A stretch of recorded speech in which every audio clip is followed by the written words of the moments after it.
할렐루야. 주님의 평강이 우리 성도님들에게 가득하기를 축복합니다. 오늘 말씀의 제목은 복을 받는 방법입니다. 여러분, 본문에서 모세는 이스라엘 백성들에게 이제 약속의 땅으로 들어가면 하나님께서 복을 주실 건데 그 복을 받는 방법을 이야기해 주고 있습니다. 오늘 본문은 이스라엘 백성들이 가나안 땅에서 가축을 마음이 원하는 만큼, 그러니까 육식 동물들을 육식을 할 수 있는, 고기를 잡아 먹을 수 있는 그런 것들에 대해서 말씀하고 있어요. 제사를 드리기 위해서 드려진 것들은 성소에서 나눠 먹고, 본인들이 먹기 위해 잡는 고기는 이제 언제나 마음이 원하는 대로 먹을 수 있다라고 그렇게 이야기를 합니다. 자, 이러한 내용에 대해서 당연한 것 아닙니까? 라고 여러분들은 이야기하실 수 있는데, 당시에 이 모세의 이야기를 듣는 사람들에게는 당연한 것이 아니었어요. 이스라엘 백성들에게 있어서는 아주 큰 변화였습니다. 왜냐하면 레위기 17장에 보면 이스라엘 백성들이 광야에 있을 때 하나님의 성막으로 가져온 예물의 고기 외에는 고기를 먹을 수가 없었어요. 성막에서 고기를 잡지 않고 다른 곳에서 만약에 가축을 잡아서 피를 흘리면 이것은 자기 백성 중에서 끊어진다라는 표현까지 사용하면서 정말 엄격한 규정으로 이스라엘 백성들을 딱 그렇게 얽매이는 규정하는 그런 법이었죠. 그래서 광야 생활을 하는 이스라엘 백성들은 그동안 제사를 지내기 위해 바쳐진 그 예물 외에는, 그 고기 외에는 먹을 수가 없었던 거예요. 그래서 여러분, 이스라엘 백성들이 만나를 먹다가 고기 좀 주세요 라고 그렇게 막 했잖아요. 그래서 가나안 땅에 들어가기 전까지 그들이 광야에서 먹었던 고기가 메추라기인 거예요. 그러다가 이제 가나안 땅에 들어가게 되어지면 이것이 완전히 바뀐다라는 거죠. 우리가 앞선 본문에도 이제 그런 이야기들이 나오는데, 성소에서 잡은 그 것들은 성소에서 먹고, 그 외에 고기를 먹고 싶으면 언제든지 앞으로는 마음대로 원하는 대로 고기를 먹을 수 있게 된다라고 그렇게 이야기를 해요. 그러니 이스라엘 백성들 입장에서는 고기와 관련해서 아주 큰 변화가, 고기를 먹는 것과 관련해서는 아주 큰 변화가 주어지는 겁니다. 이렇게 여러분, 하나님은 새로운 환경에 정착하게 되어질 그 이스라엘 백성들에게 그 환경을 고려해서 이제 그 율법을 새롭게 변화시켜 주시는 거죠. 왜냐?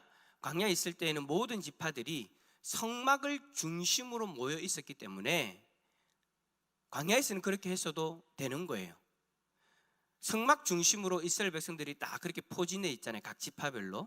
그러니까 성막에서 제사를 지내고 나서 성막에서 나오는 고기들을 함께 나누어 먹으면 되는 거죠. 그런데 이제 가나안 땅에 들어가면 이제 그들은 넓은 땅에 흩어지게 되는 거예요. 만약에 하나님께서 가나안 땅에 들어가서도 그 방식대로 해야 된다라고 이야기를 했다면, 여러분, 이스라엘 백성들 어떻게 될까요? 예루살렘까지 와야 되는 거예요. 뭐 먹으려고요? 고기 먹으려고. 여러분, 우리가 아무리 고기를 좋아하지만 그렇게까지 먼 거리를 가면서까지 고기를 먹는 그건 아니잖아요, 그죠? 하나님은 가나안 땅에 들어가는 그 이스라엘 백성들에게 가나안 땅에서 정착할 수 있는 그러한 버전으로 이제 율법을 어찌 보면 좀 요즘 말로 얘기하면 업데이트 시켜 주시는 거예요. 그래서 이제 이스라엘 백성들은 자신들에게 맞게 주어진 그 율법에 맞게 그렇게 살아가면 되는 거죠. 이것을 통해서 여러분, 우리는 하나님의 그 율법의 말씀이 시대와 환경에 따라서 변화되어지는 것이다라는 것도 우리는 알 수 있게 되어지는 거예요. 그러니까 가나안 땅에 들어갔을 때 그들이 가나안 땅에 맞게 지켜야 되는 그 율법들이 있고, 또 지금 우리에게 있어서 하나님의 말씀대로 살아갈 때는 또 우리에게 맞게 또 하나님이 또 업데이트 시켜주신, 이제 예수 그리스도 안에서 업데이트 시켜주신 그 말씀 가운데 살아가면 되는 거예요. 자, 이렇게 하시는 이유는 여러분, 율법이라는 것이 하나님을 위해서 주어진 것이 아니라 이스라엘 백성들을 위해서 주신 것이기 때문인 겁니다.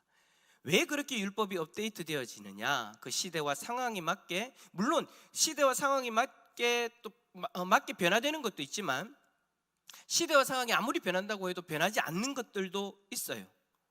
근데 여러분, 그렇게 시대의 상황에 맞게 그렇게 변화시켜 주신다라는 그 이유가 뭘까요? 그 이유는 그 율법이 하나님을 위해서 주는 것이 아니라 우리를 위해 주시는 것이기 때문인 거예요.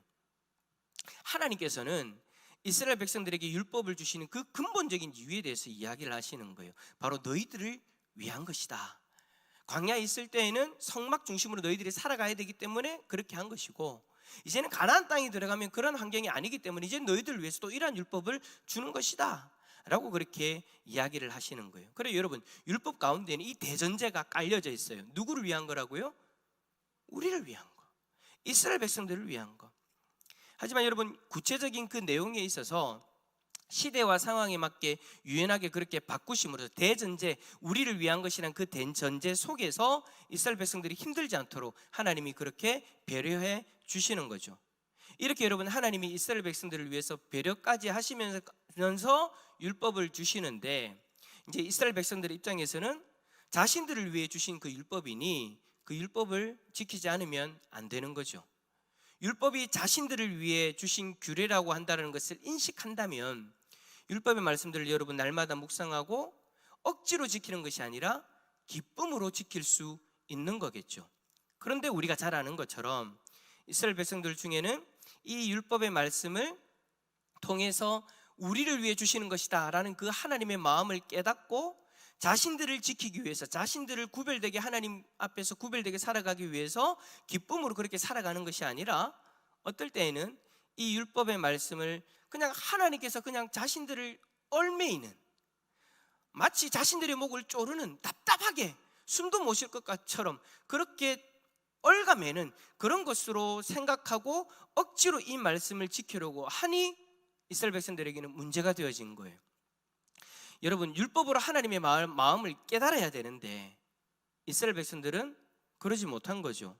그래서 여러분, 그들이 그릇된 율법에 대한 생각을 가지고 있다 보니까 예수님 앞에 혼도 나잖아요. 율법주의자라고, 외식하는 자라고, 하나님의 마음은 알지 못하고 하나님의 마음은 깨닫지 못하고 하나님의 마음은 무시한 채 그냥 문자적으로만 그렇게 율법을 지키려고 했으니 예수님에게 혼도 나는 거예요. 외식하는 자라고.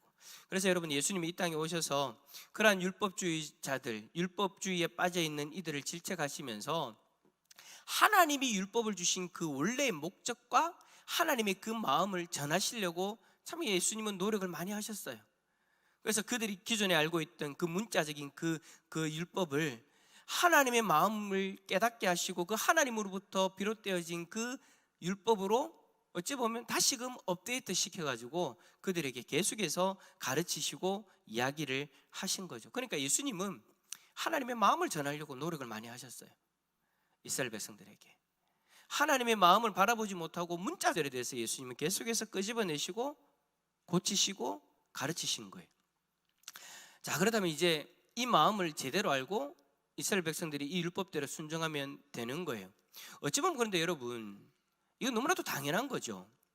율법대로 사는 것이 자신을 지키는 것이고 자신을 구별되게 하는 것이니 하나님의 백성이라는 정체성이 있는 사람이라면 당연히 그렇게 지키고 살아가야 되는 거예요. 이렇게 당연한 것을 지킬 때 하나님은 어떻게 하시느냐?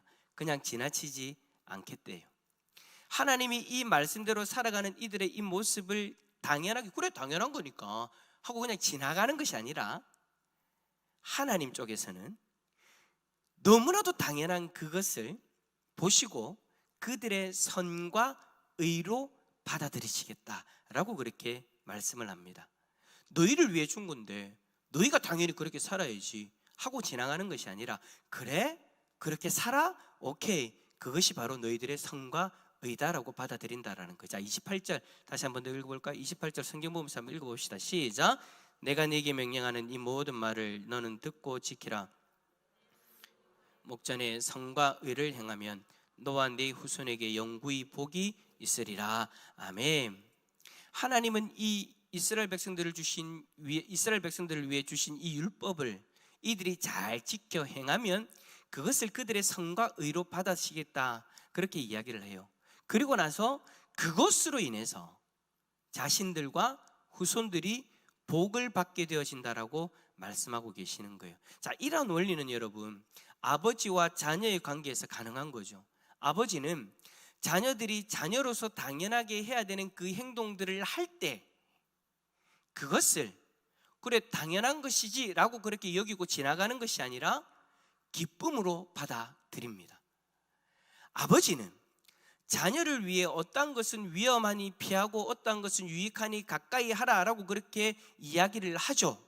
자녀들에게 날마다 어찌 보면 좀 잔소리처럼 이야기해요. 그러면 안 돼, 그러면 큰일 나, 그러면 다쳐, 그러면 위험해 라고 그렇게 자녀들을 위해서 이야기를 하는데, 자녀들이 자신들을 위해서 이야기하는 그 아버지의 말을 듣고 유의하고 그것을 지켜 행하면 아버지 입장에서는 그래 내가 말한 대로니까 잘 되지 하고 그냥 넘어가는 것이 아니라 그것을 어떻게 여긴다고요? 기쁨으로 받아들인다고요. 여러분 여기에 보면 아버지들이 몇 분 앉아 계시는데, 여러분들의 자녀가 여러분들이 자녀를 위해 이야기했던 그 이야기를 자녀들이 받아들이고 그것에 순종하면, 그것을 받아들이고 그렇게 살아가면 아버지 입장에서 봐라 내 말대로 하니까 되지 하고 끝납니까? 아니잖아요. 마음에 어떤 마음이 생겨요? 기쁜 마음이 생겨요. 저도 좀 이 기쁜 마음을 매일마다 누려봤으면 좋겠는데, 아빠가 자녀를 위해 하는 이야기들을 받아들이고 거기에 순종하면 그래 당연하지 하고 지나가는 것이 아니라 그것을 기쁨으로 받아들이고 거기에 대한 상을 주고 싶어 하죠. 그게 아버지의 마음이다고요. 그 아버지의 마음이 지금 오늘 성경에 나오는 누구의 마음이라고 이야기하는 거예요? 하나님 아버지의 마음이다라고 이야기를 하는 거예요. 하나님 입장에서는 야, 내가 너희들을 위해서 한 이야기야. 왜 자꾸 오해하니? 좀 그렇게 살아봐. 그렇게 살았네? 그래 내가 이야기한 대로 너희들을 위한 것이라고 했으니 너희들을 위한 것으로 그래 좋아지잖아 라고 끝나는 것이 아니라 그걸 기쁨으로 받아들이고 그렇게 받아들인 자녀들에게 하나님은 상을 베풀기를 원하신다라는 거. 그게 오늘 성경에서 이야기하는 복으로 표현되어지는 거예요. 이것이 아버지의 마음이고 이것이 곧 우리 하나님 아버지의 마음이다라는 거.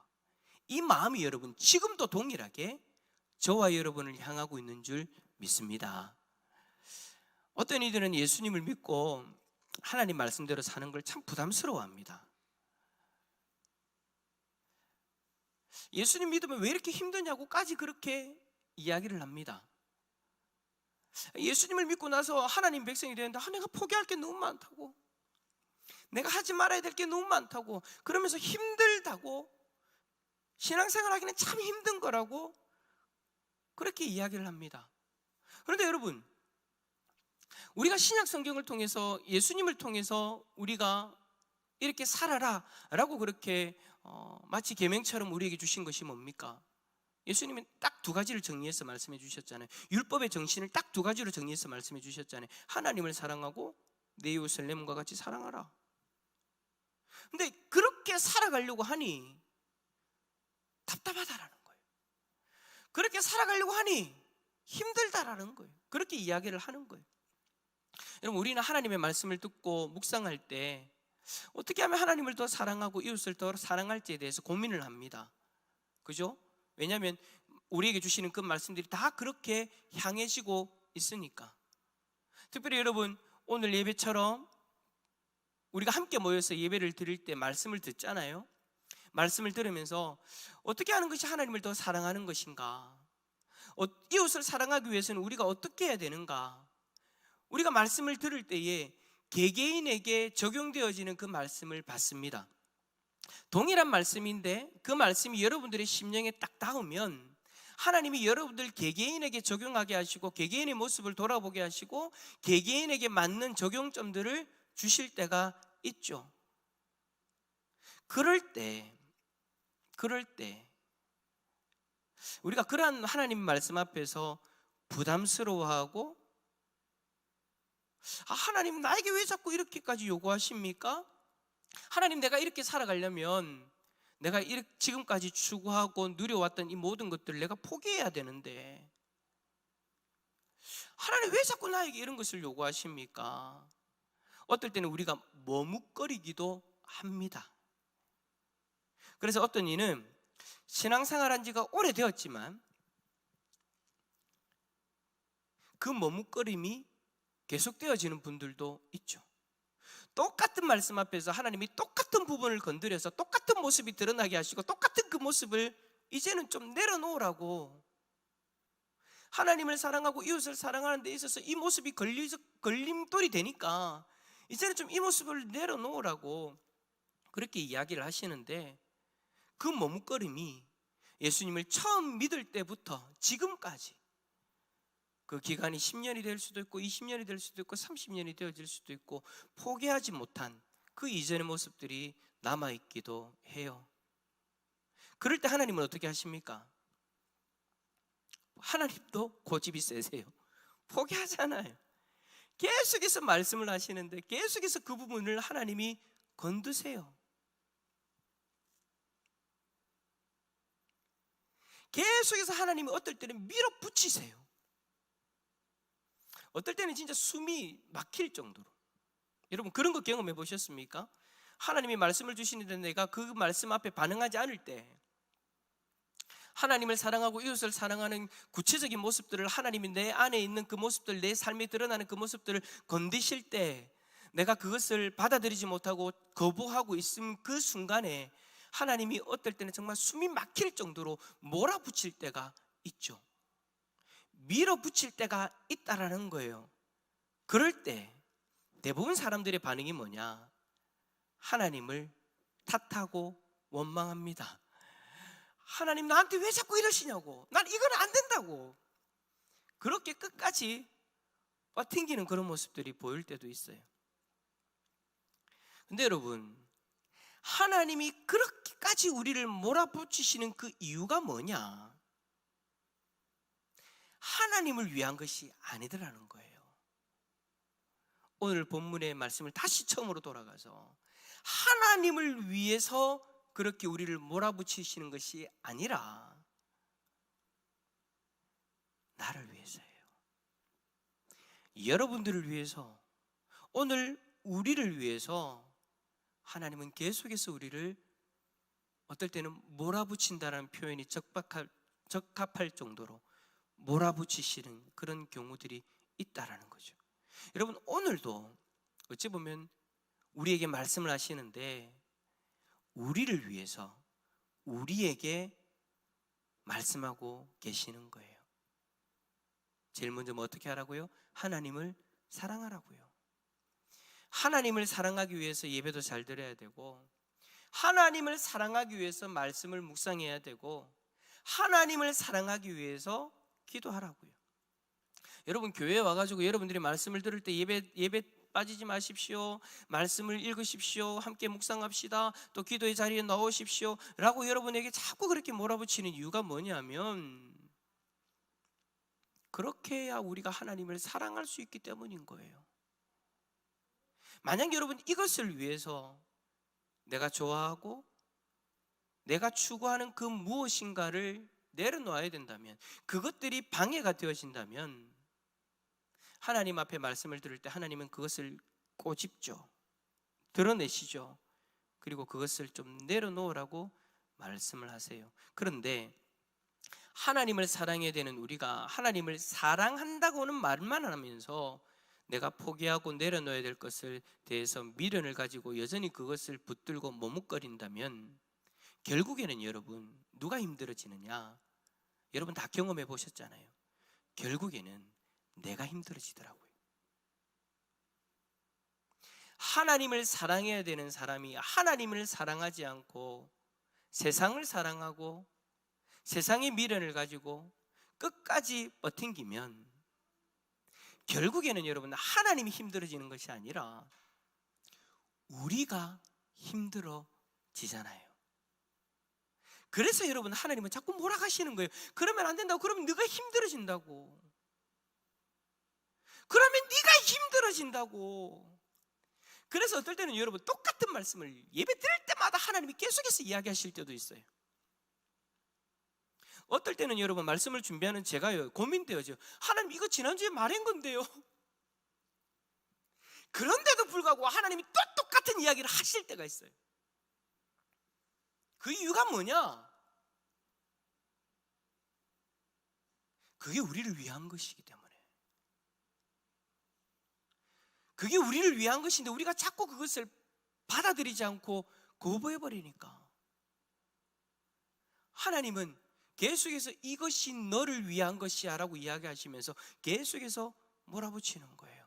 여러분, 여러분들이 한번 생각해 보세요. 말씀을 받았을 때 그 말씀 앞에 내가 순종하지 않고 하나님을 사랑하기 위해서 내가 내려놔야 될 것들을 내려놓지 않고 끝까지 버팅길 때, 예를 든다면 예배를 드리지 않고 말씀을 떠나 살고 기도를 멈추면 결국 여러분 누가 손해든가요? 여러분 지금까지 경험했던 것을 미루어 볼 때 저는 인정할 수밖에 없어요. 내 손해라는 거. 하나님을 사랑해야 되는 이가 하나님을 사랑하는 행동을 멈춰버리면 내 영혼이 메말라가는 것을 경험하잖아요. 세상적인 만족은 있을 수 있어요. 내가 하고 싶은 걸 하니까. 근데 정작 내 영혼이 메말라가는 거, 그걸 여러분 우리는 지금까지 수없이 경험하면서 살아왔잖아요. 그런데도 참 희한한 게 뭐냐, 그것을 수없이 경험했는데도 불구하고 또 똑같이 그렇게 살아가려고 하는 그 못된 모습이 우리들 안에 있더라는 거예요. 아니, 못된 모습이라기보다 좀 어리석은 모습. 내가 생각하는 그것이 나를 위한 것이 아닌데, 하나님의 뜻이 나를 위한 것인데 그것을 인정하지 않고 끝까지 내가 원하는 대로 살아가려고 하는 그 어리석은 모습, 그 모습이 결국에는 나를 힘들게 하는 것인데, 마치 내가 생각하는 대로 살아야 나를 위한 것이다라고 착각하며 살아가는 그 모습이 우리들 가운데 여전히 있더라라는 거예요. 여러분, 오죽하면 하나님이 자신의 독생자까지 보내셨겠습니까? 하나님을 떠나 죄의 권세 아래에서 죽음의 길을 향했던 우리를 구원하기 위해서 자신의 독생자까지 여러분 주셨겠습니까? 하나님은 우리를 위해서 하나님을 사랑하는 자리로 옮겨주신 거예요. 그 자리에 있어야 우리가 살 수 있기 때문에 자신의 독생자까지 주시면서까지 우리를 그렇게 그 자리로 옮겨주신 거예요. 그래야 우리의 영혼이 살아 숨쉴 수가 있으니까. 그래서 자꾸 예배 자리를 지키라고, 말씀을 묵상하라고, 깨어 기도하라고 하나님의 말씀을 볼 때마다 우리에게 요구하시는 거예요. 그러한 삶을 살기 위해서 포기해야 될 것들 포기하고 내려놔야 될 것들 좀 내려놓으라고 계속해서 우리에게 요구하시는 거예요. 그렇게 해야 하나님을 사랑할 수 있고 그렇게 해야 우리의 영혼이 살 수 있으니까 하나님은 지금도 우리를 그렇게 몰아가시는 거예요. 여러분, 이웃 사랑도 마찬가지예요. 원수까지도 사랑하라고 하시는데 여러분, 왜 그렇게까지 우리에게 말씀하시는 걸까요? 아니, 원수까지 왜 내가 사랑해야 됩니까? 원수까지 어떻게 내가 사랑해야 됩니까? 라고 그렇게 이야기를 하는데 여러분, 결국에는 그것 또한 누구를 위한 거예요? 여러분의 마음에 원수를 두신 적이 있습니까? 미워 죽겠다라는 사람이 마음에 있은 적이 있습니까? 용서되지 않는 사람을 마음에 두신 적이 있습니까? 그럴 때 여러분들의 상태가 어떻든가요? 솔직히 지옥을 경험하지 않습니까?